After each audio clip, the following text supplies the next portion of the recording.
वह बहुत स्वादिष्ट और बढ़िया मिठाइयाँ बनाता था। उसकी दुकान की मिठाइयाँ पूरे गांव में मशहूर थी।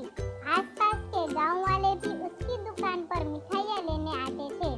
मोहनलाल और उसकी बीवी जमुना दोनों मिलकर देसी घी में मिठाइयाँ बनाते थे।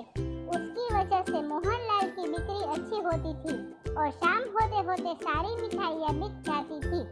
ज्यादा मिठाइयाँ बिकने से उसे अच्छा मुनाफा होने लगा। धीरे धीरे मोहनलाल को और आमदनी बढ़ाने की और ज्यादा पैसे कमाने की लालच आने लगी।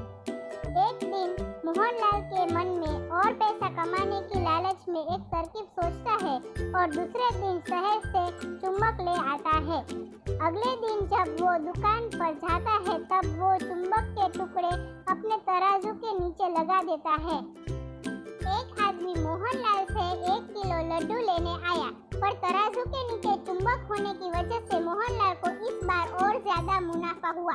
इस वजह से मोहनलाल बहुत खुश हुआ और यह तरकीब मोहनलाल ने उसकी पत्नी जमुना को बताई।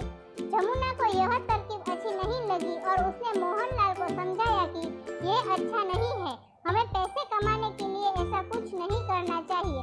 पर मोहनलाल ने जमुना की यह बात बिल्कुल नहीं सुनी। मोहनलाल अब हर रोज दुकान के तराजू के नीचे चुम्बक लगा के मिठाइयाँ तोलता और बहुत पैसा कमाता था।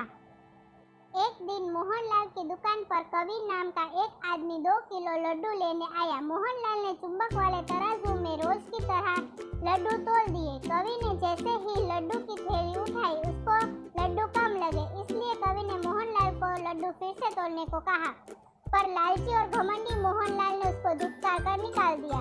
कबीर दुकान से तो चला गया, पर उसके मन में शक अभी भी था। तो उसने रास्ते में एक और हलवाई की दुकान पर अपनी लड्डू फिर से तोलवाई तो कवि को पता चला कि लड्डू तो सिर्फ 1.5 किलो ही है।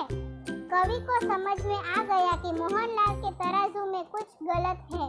कवि ने एक तरकीब लगाई और अगले दिन मोहनलाल की दुकान के पास खुद एक तराजू लेके बैठ गया और गांव वालों को बुलाने लगा। देखते ही देखते काफी लोग जमा हो गए। कवि ने गांव वालों से कहा कि मैं आज तुमको एक जादू दिखाता हूँ। तभी एक आदमी मोहनलाल की दुकान से जलेबी लेके आता है। जलेबी तोलता है तो उसे पता चला कि 250 ग्राम जलेबी तो कम है। मोहनलाल कवि के ऊपर घुराने लगा और बोला कि तुम झूठे हो। सारे गांव वालों ने मिलकर मोहनलाल की पिटाई करनी शुरू कर दी।